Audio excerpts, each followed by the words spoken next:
Hello friends, welcome to NC entry. तो आइए आज का वीडियो स्टार्ट करते हैं हम लोग, जो कि है गीता पाठ के ऊपर। तो अभी फ़िलहाल हम लोग जो भूमिका होती है उसमें ही अभी हम लोग लगे हुए हैं।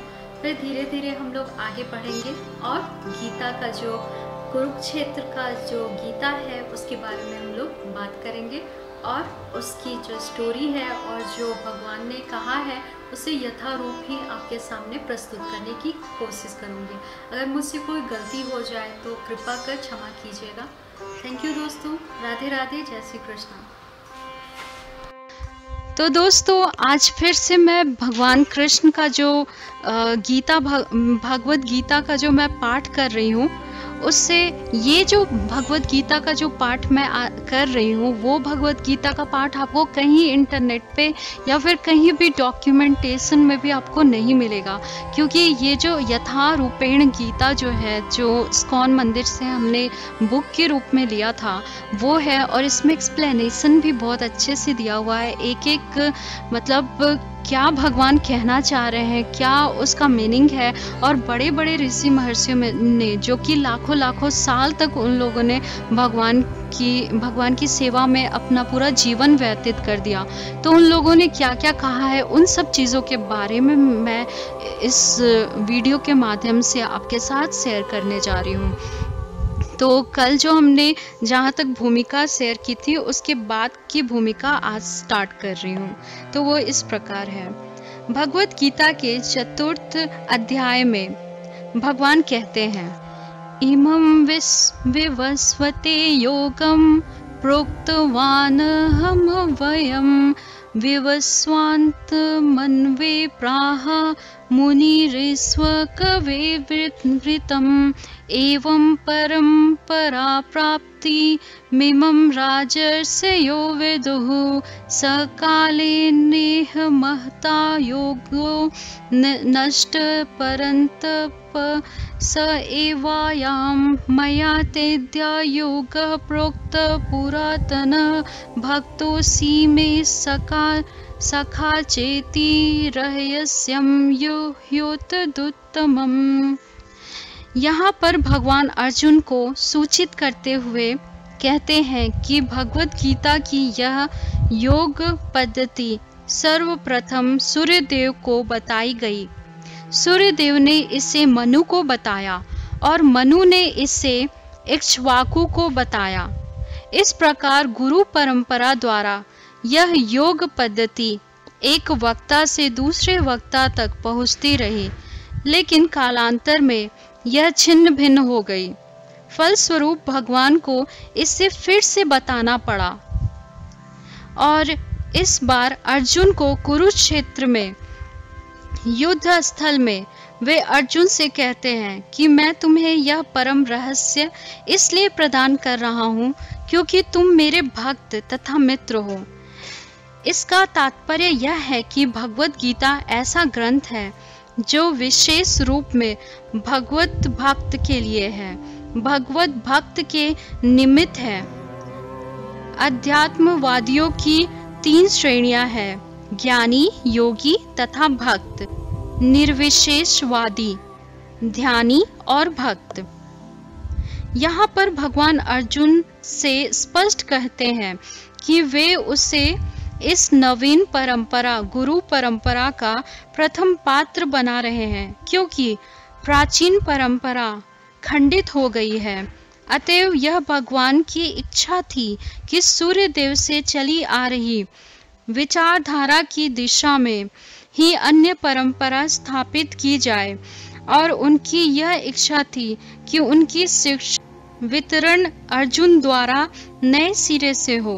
वे चाहते थे कि अर्जुन भगवत गीता ज्ञान का प्रामाणिक विद्वान बने।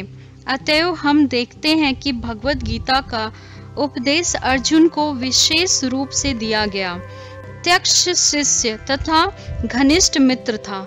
अतएव जिस व्यक्ति में अर्जुन जैसे गुण पाए जाते हैं, वे भगवत गीता को सबसे अच्छी तरह समझ सकता है।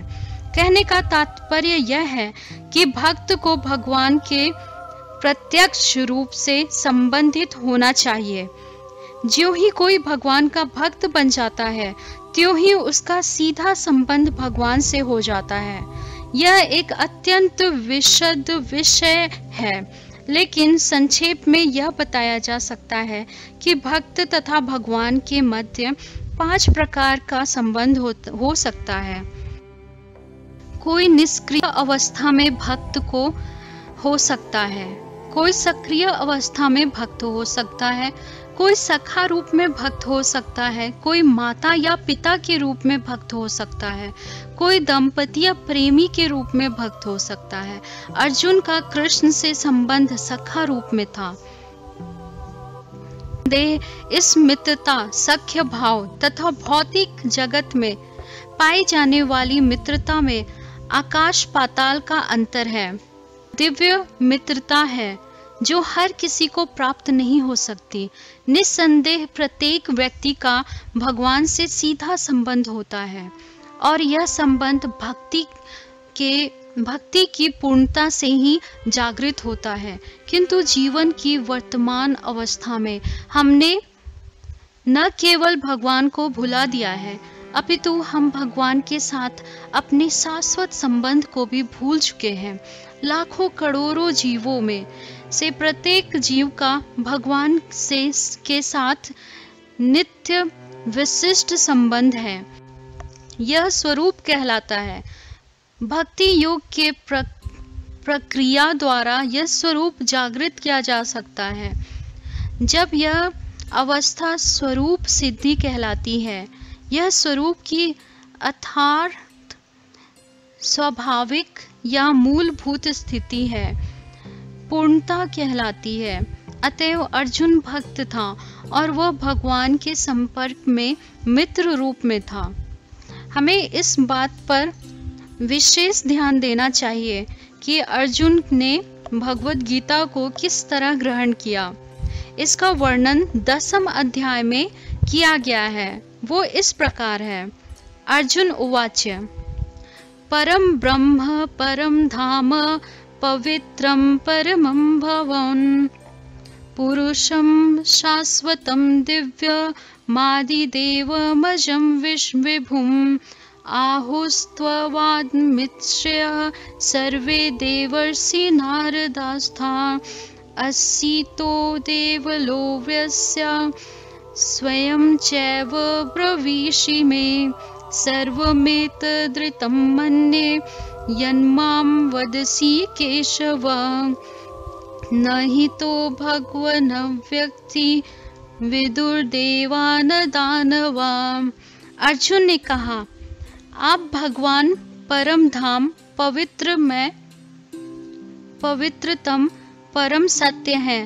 आप शाश्वत दिव्य आदि पुरुष अजन्मे तथा महानतम हैं। नारद असित देवल तथा व्यास जैसे समस्त महान मुनि आपके विषय में इस सत्य की पुष्टि करते हैं और अब आप स्वयं मुझकी घोषणा कर रहे हैं। हे कृष्ण, आपने जो कुछ कहा है उसे पूर्ण रूप से मैं सत्य मानता हूँ। हे प्रभु, न तो देवता और न असुर ही आपके व्यक्तित्व को समझ सकते हैं। भगवान से भगवद गीता सुनने के बाद अर्जुन ने कृष्ण को परम ब्रह्म स्वीकार कर लिया। प्रत्येक जीव ब्रह्म है, लेकिन परम पुरुषोत्तम भगवान परम ब्रह्म है। परम धाम का अर्थ है कि वे सबों के परम आश्रय या धाम है। पवित्रम का अर्थ है कि वे शुद्ध हैं, भौतिक कल्मश से बेदाग हैं। पुरुषम का अर्थ है कि वे परम भोक्ता है।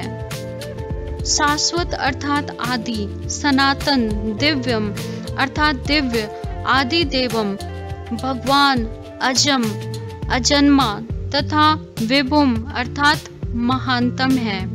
कोई यह सोच सकता है कि चूंकि कृष्ण अर्जुन के मित्र थे, अतएव अर्जुन यह सब चाटुकारिता के रूप में कह रहा था।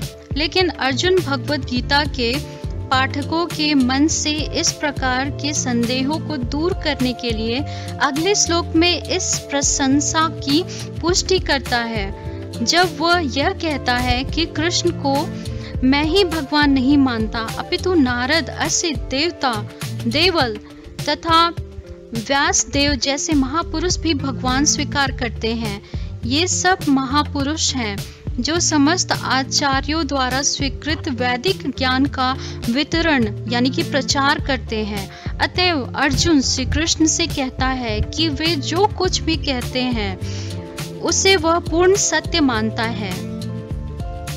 सर्वमेत हृतम मन्ये, आप जो कुछ कहते हैं उसे मैं सत्य मानता हूँ। अर्जुन यह भी कहता है कि भगवान के व्यक्तित्व को समझ पाना बहुत कठिन है, यहाँ तक कि बड़े बड़े देवता भी उन्हें नहीं समझ पाते। इसका मतलब यह हुआ कि भगवान मनुष्य से ऊंचे व्यक्तित्व द्वारा भी जाने नहीं जा सकते हैं। अतएव मानव मात्र भक्त बने बिना भगवान श्री कृष्ण को कैसे समझ सकता है। अतएव भगवत गीता को भक्ति भाव से ग्रहण करना चाहिए। किसी को यह नहीं सोचना चाहिए कि वह कृष्ण के तुल्य है, न ही यह सोचना चाहिए कि कृष्ण सामान्य पुरुष हैं या कि एक महान व्यक्तित्व है। भगवान श्री कृष्ण साक्षात पुरुषोत्तम भगवान है।